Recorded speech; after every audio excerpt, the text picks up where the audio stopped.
ദൈവത്തിന് സ്തുതി. പ്രഭാത കിരണത്തിലേക്ക് സ്നേഹവന്ദനം. ഭാഗം 2145. ഇന്ന് നവംബർ മാസം 14-ാം തീയതി.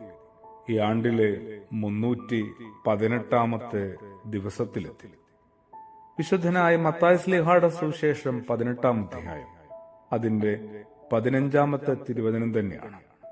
നിന്റെ സഹോദരൻ നിന്നോട് തെറ്റ് ചെയ്താൽ നീ ചെന്ന് നീയും അവനും മാത്രമായിരിക്കുമ്പോൾ അവനെ കുറ്റബോധ്യം വരുത്തുക. അവൻ ചെയ്തത് എന്താണെന്ന് അവനെ ബോധ്യപ്പെടുത്തുക. അവൻ നിന്റെ വാക്ക് കേട്ടാൽ നീ നിന്റെ സഹോദരനെ നേടിയിരിക്കുന്നു. ഇതിലേറ്റവും പ്രധാനപ്പെട്ട ലക്ഷ്യവും ഉദ്ദേശവുമൊക്കെ എന്താണ്? സഹോദരനെ നേടുക എന്നതാണ്. അതിനുവേണ്ടി അവനെ ബോധ്യപ്പെടുത്തുക. അവൻ ബോധ്യപ്പെട്ടാൽ എല്ലാം നേരെയാവുന്നു. അവൻ ബോധ്യപ്പെടുന്നില്ലെങ്കിലോ, കഴിഞ്ഞ 2 പുലരികളായി നമ്മൾ ചിന്തിച്ചു വന്നതിന്റെ തുടർച്ച തന്നെയാണ് ഈ 3-ാം ദിനവും. അവൻ കേൾക്കുന്നില്ലെങ്കിൽ 2-3 സാക്ഷികളുടെ ഒരു സാന്നിധ്യത്തിൽ അവനെ ഒന്നും കൂടി ബോധിപ്പിക്കുക. അവൻ കാര്യങ്ങളെ ഗ്രഹിക്കും. അതിനും സാധിക്കുന്നില്ലെങ്കിൽ, ആ ഒരു പരിശ്രമവും വിഫലമായാൽ, അവരെയും കൂട്ടാക്കാതിരുന്നാൽ സഭയെ അറിയിക്കുക.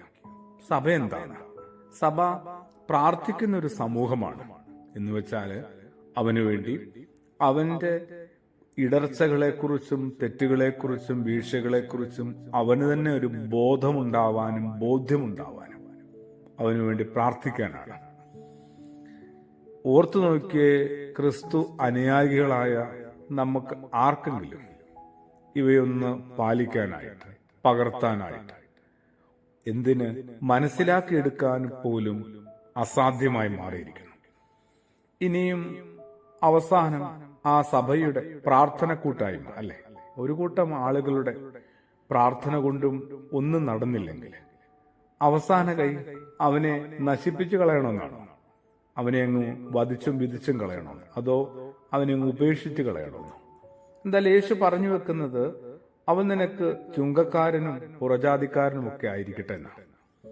വായിച്ചു പോകുമ്പോൾ സ്വാഭാവികമായിട്ടും അവനെ അങ്ങ് ഉപേക്ഷിച്ചേക്കാനാ. വെറുക്കപ്പെടേണ്ട, അത്രത്തോളം അവഗണിച്ച് കളയേണ്ട ഒരുവനായി പരിഗണിക്കാൻ അങ്ങനെയാണ് നമുക്ക് തോന്നുക. പക്ഷെ സത്യത്തിൽ അങ്ങനെയാണ്.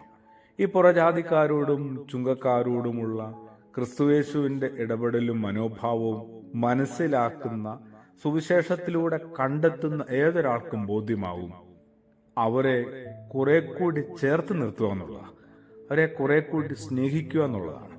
അവരുടെ പോരായ്മകളും അവരുടെ കുറവുകളും അവരിൽ സംഭവിച്ച വലിയ ഇടർച്ചകളുമൊക്കെ അവർക്ക് ബോധ്യപ്പെടാൻ പാകത്തിന് പരിശ്രമിച്ചുകൊണ്ടേയിരിക്കുക, കാത്തിരിക്കുക ക്ഷമയോടെ.